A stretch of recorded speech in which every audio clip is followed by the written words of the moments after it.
আজকে আমরা দেখব দ্বিতীয় পর্যায়ক্রমিক মূল্যায়ন 2025-এর জন্য বাংলা প্রশ্নপত্র ষষ্ঠ শ্রেণী, যেখানে পূর্ণমান 50, সময় রয়েছে 1 ঘন্টা 30 মিনিট। দেখো, সঠিক উত্তরটি নির্বাচন করে লেখো। 1 গুণ 5। নির্জন হাটে রাত্রি নামে কাকে ডাকে? দেওয়াল চিত্র চর্চার পীঠস্থান বলা হয়। উত্তর হবে মানভূমকে। হুড্রু কোথায় অবস্থিত? ঝাড়খণ্ড রাজ্যে অবস্থিত। পল্লী কবি নামে কে পরিচিত? এখানে অপশানটা নেই, জসিমউদ্দিন। অর্থাৎ বাঘজননী ছেলের কাছে লজ্জা পেয়ে তাকে ভোঁদড়ের সঙ্গে তুলনা করেছিল। নিচের প্রশ্নের উত্তর দাও। 1 গুণ 4।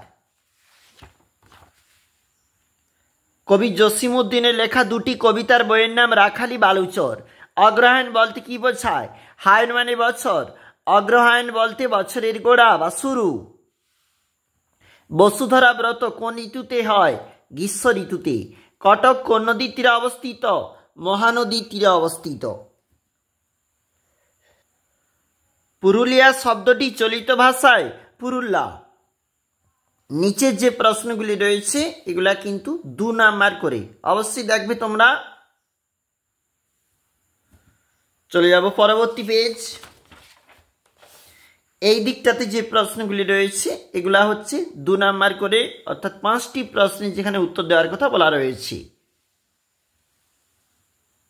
এরপরে নিচে 5 দাগের যে প্রশ্ন, হযবরল থাকতে 1 গুণ 3, এবং 6 দাগের যে প্রশ্ন 2 গুণ 4 বলা রয়েছে।